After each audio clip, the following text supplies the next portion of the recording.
Beautiful people, good morning. Welcome back on this platform, BVI Channel 1, where truth is gospel. And today, being Monday, we'll continue on our message, a message of freedom through Good Governance Ministry radio outreach from 11 to 12. So join me, don't miss it. Share it, let more people get to know about this, because we need to deliver our people from the shackles of oppressive and wicked government. So, Good Governance Ministry, our radio outreach will be commencing from 11 a.m. to 12 noon today. All right. Now, I want to bring you one very important message coming from a man you may not like. Don't bother about the messenger, but listen to the message. It is important. I'll be signing out from there. Don't forget to subscribe, like, and share. Till I see you next time. Bye-bye. Hello everyone, my name is Clifford Chukwemeka Iruanya and I come from Aro Ndionyemobi community. And Aro Ndionyemobi is in Oguta area in the Olo province of the old eastern region of Nigeria. And I am coming to you direct from Houston, Texas. I have this short video that I titled Fundamental Questions, Basic Realities, and the Way Forward. I repeat, fundamental questions, basic realities, and the way forward. Now let me take it one at a time. Fundamental questions. I know you watching me this video, you must have a lawyer friend, a lawyer brother, a lawyer uncle, a lawyer in-law, or an acquaintance who is a lawyer.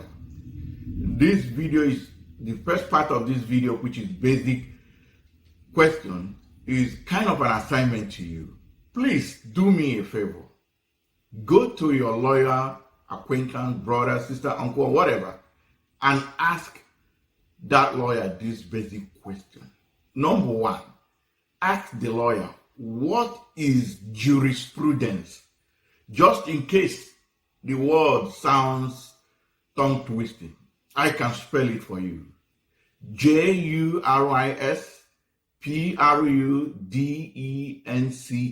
It's called jurisprudence. Ask your lawyer acquaintance, what is jurisprudence? Secondly, ask the lawyer if the lawyer went through a course or one of the subjects in the legal training, either in the university or in the law school, with a caption jurisprudence. And when the lawyer finishes answering that question, the next question you will ask the lawyer is, what is a constitution? What is a constitution? Don't forget to follow up with another question. How is a constitution made? Make sure you get the answer. And then you can ask the question, who makes a constitution? Is a constitution made by an individual or a select group of people, or by the representative of the indigenous peoples of that very country or entity? It is very important you ask this question.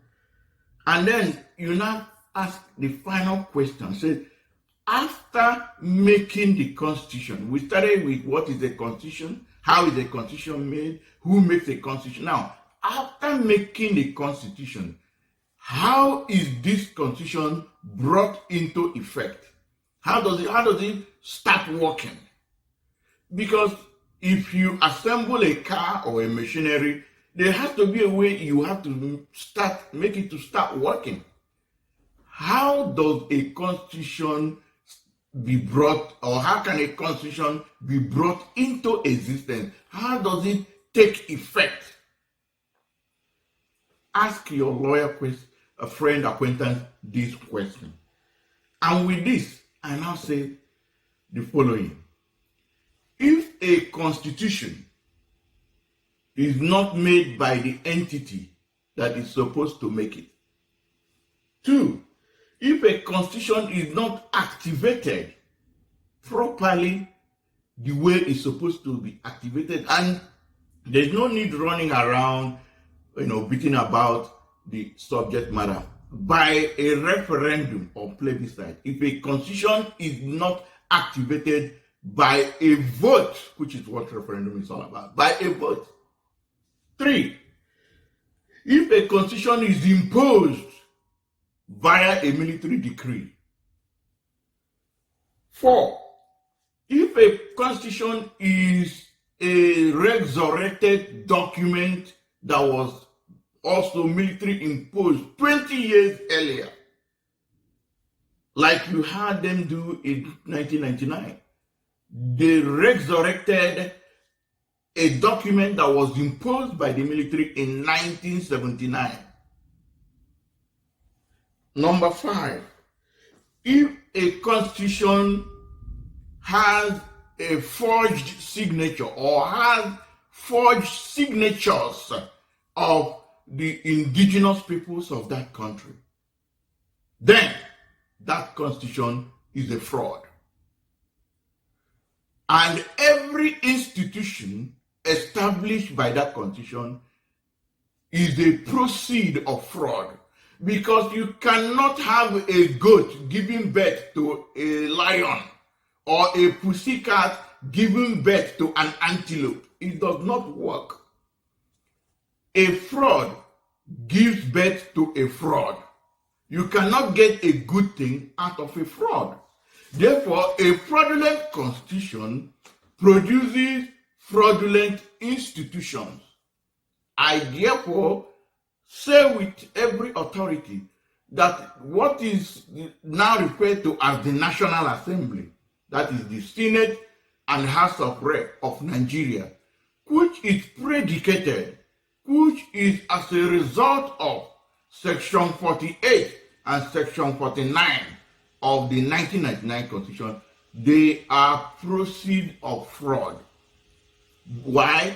Because the 1999 Constitution itself is a fraud based on the fact that I've listed. Now let me go to the second part of my video, which is the basic realities. And this is where some of you may not be happy with what we are going to hear. But I'm going to say it. Some of you will be shocked. Some of you will be angry. Some of you will be in a state of unbelief. But I'm still going to say it because these are basic realities. We may ignore them. We may dismiss them. We may, play the ostrich. But they are basic realities. 5 of them. Number one basic reality is that no single core northerner in the Sharia belt, when I mean core northerner, I mean those in the 12 contiguous states that declare Sharia, no one of them will ever see the 1999 Constitution as a fraudulent document and call for its decommissioning. I need to repeat that because it's very important. Number one basic reality is that you will never see one core northerner, one, I didn't say 2, you can never see one single core northerner who sees the 1999 Constitution as a fraud and call for its decommissioning. Why? Because it is in their favor. Rather, what will they do? They will do everything humanly possible to keep that fraudulent constitution to be alive in perpetuity or forever. Once in a while, they will come up with a jamboree called amendment. You are amending a fraudulent document. Does it make sense? But they will hold to it. That is basic reality number one. Basic reality number 2. I told you there are 5 of them. Basic reality number 2. As long as the electoral processes and national elections hold every 4 years, that fraudulent constitution will continue to exist. And the situation we find ourselves in Nigeria will continue to exist. As long as electoral processes continue to hold, and the national elections continue to hold every 4 years, the constitution has come to stay in perpetuity. That's basic reality number 2. Now, basic reality number 3, which is the one I know that is going to get everybody upset, but I have to throw the bomb. Let me put it very clear, and I'll say it without equivocation here, that as long as the 1999 Constitution is still in existence, listen very carefully. Let me say this introduction twice so that you will be sure of what you heard. I said, as long as 1999 Constitution is still in existence, functioning as the Constitution of Nigeria, there shall not be any Biafra, there shall not be any Oduduwa, there shall not be any Niger Delta Republic, there shall not be any Midwest Republic, there shall not be any Middle Belt Republic, there shall not be any Lower Niger Federation, or any nation coming out of Nigeria. Repeat the condition again. As long as the 1999 Constitution is still in use, still in force, still being the Constitution of Nigeria. That is a basic reality. You can argue all you want. You can do all the protests you want to do. You can do all the kidnapping, all the beheading. Everything you need to do does not change the status quo as long as the 1999 Constitution is still existing as Nigeria's Constitution. Basic reality number 4. As long as the 1999 Constitution is still in existence, the northern part of Nigeria will always dictate who becomes the president of Nigeria. And it doesn't matter where that person comes from, that person must dance to the tune of the northern Nigerian elite or expectation. Let me repeat that again. I said, as long as the 1999 Constitution is still in existence in Nigeria, the northern part of Nigeria will dictate who becomes the president of Nigeria.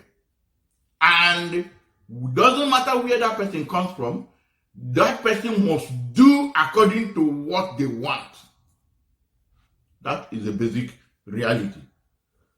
If he tries it, or rather, if he tries to challenge the northern part or goes against the northern part, that person is doomed. First of all, he will not have budget, he or she will not have budget passed, because the budget will be voted for at the National Assembly. I don't want to go into technicalities of reading the various sections of that fraudulent document, because if I do that, I'm going to waste a lot of time. And I have been advised, based on those who watched my video previously, to avoid all those sections, this section, that section, that. So I'm trying to take that out. But when you go through that constitution, you find out that the northern part of Nigeria will always have its say every time politically, as long as that constitution is still in existence. Is it the budget? Is it project approval? Is it approval of anything that will be done by the National Assembly? Or even re-election? It will always come under the control of the northern part of Nigeria. And then the last, but not the least, which is the 5th basic reality. As long as the 1999 Constitution is still in existence, let me shock my brother, who is a lawyer both in England and in Nigeria. He knows himself. He knows that I'm talking to him now. As long as the 1999 Constitution is still in existence as Nigerian Constitution, there shall never, ever be regional autonomy. Let me repeat that so that it will sink in very well. There shall never be any regional autonomy. First of all, the Constitution does not even recognize region. There is nothing like region in that Constitution. The Constitution only recognizes states. I don't want to go into quoting sections now, since I've been advised to avoid quoting sections, this and that. There is nothing like regionalism or region, so you cannot have regional autonomy under the 1999 Constitution. Number two, as long as the 1999 Constitution is still in existence, I'm talking about basic reality number 5 now, sub number 2, the natural resources will continue to be hijacked by the federal government.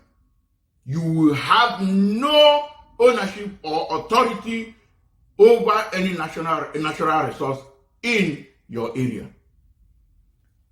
Number 3, as long as the 1999 Constitution is still in existence, there shall always be what is called inverted federation. A federation is supposed to be from the side to the center.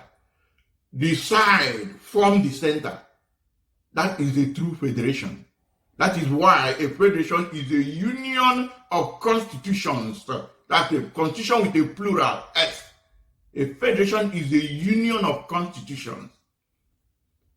But with an inverted federation, you have one constitution, you have one center, overloading it over the others. Instead of the ones federating, forming the center and controlling the center is controlling the ones that are supposedly federating.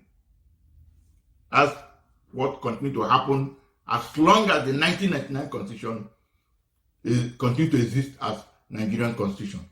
Sub number 4, there shall never be any infrastructural development. When we say infrastructure, it's a big grammar. Let's just break it down. Electricity, road, hospital, telephone, airport, whatever, seaport. You will never ever have such development in Nigeria. A country with a proper constitution does not have any business running infrastructure. I am here in the state of Texas and in the country called United States of America. The government has no business generating electricity, transmitting electricity, or distributing electricity. The government has no business going into refining or refinery. They have no business doing that. But the Constitution of Nigeria, 1999, by its provision, forces the government to go into all this.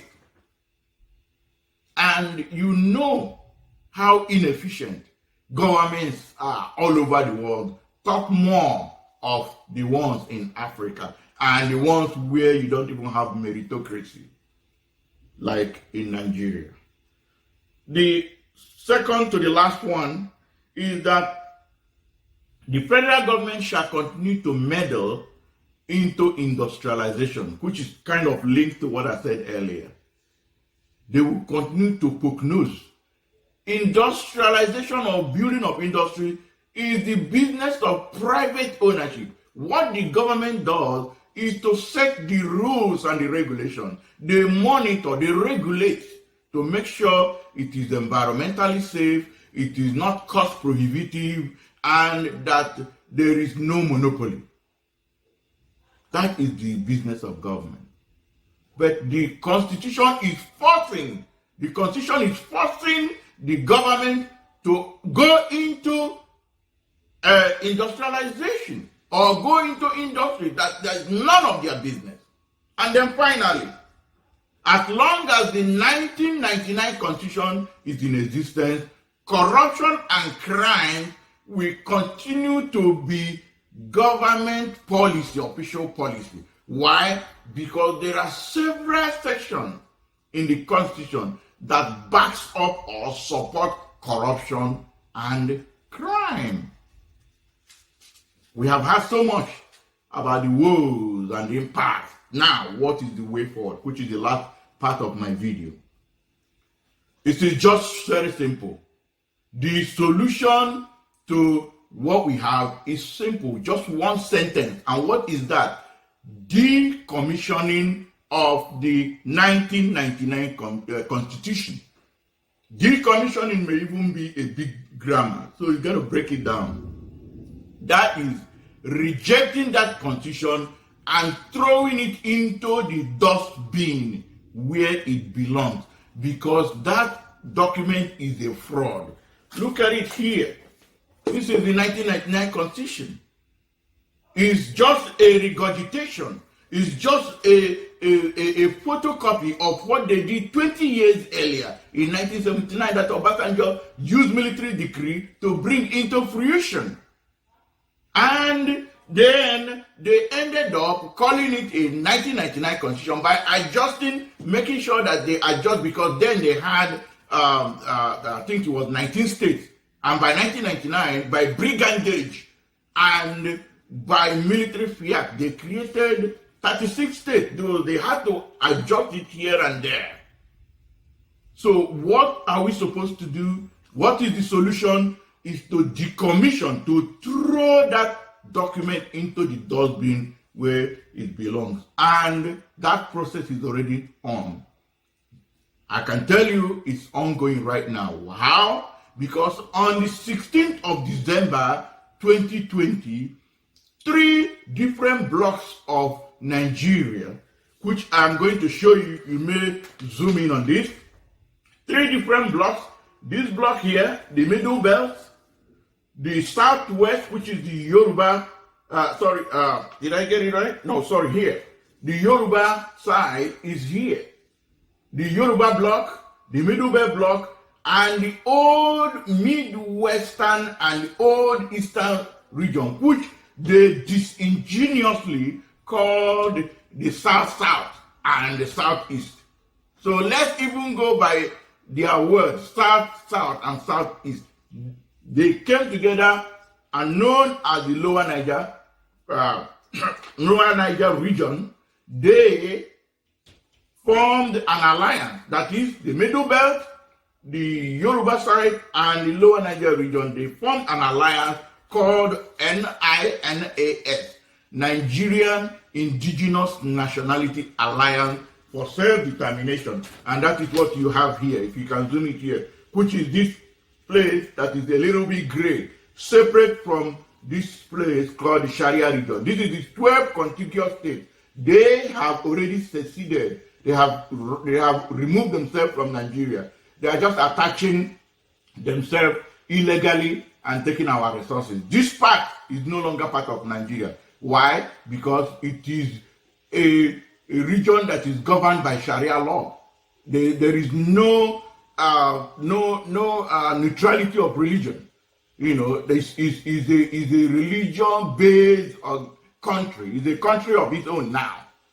This alliance, they came together and raised constitutional grievances. And from those constitutional grievances, they were able to raise sovereignty disputes. And from the sovereignty dispute, they proclaimed a constitutional force majeure. And in that constitutional force majeure, 5 demands were made. I'm not going to bore you with all those details, but you can get them when you go to the Guardian newspaper of January 20th, 2021.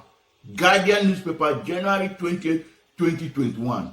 If you go to page 38, page 39, page 40, and page 41, you are going to see what I am talking about. Or you can also go to the website www.ninasff.org. You can see it there. You can go to www.freedomfromnigeria.org. There you will see what I'm talking about. Now, what is this all about? One is that we have to stop all electoral processes that will lead to the 2023 national election. Now, you have to understand this. So many people, they have this misunderstanding, thinking that we're talking about boycott. A boycott is a one-day event, or boycott of election is a one-day event. Why? Because election is one-day event. But the electoral processes, these are voters registration, permanent voters card, ward election, congresses, election for candidates, and then the proper election itself. These are processes that will lead ultimately to the election day. We are talking about stopping those processes, not waiting until the day we have the election. Stopping those processes. That's one of them. We are also going to tell the politicians and political parties to stop shop. They must close shop right now. There is no need continuing. They can play their politics when we are done with what we are planning to do.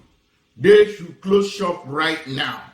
And then there will be enthronement of a transitioning body that will have constituent powers. Constituent powers mean powers that is not regulated by any constitution.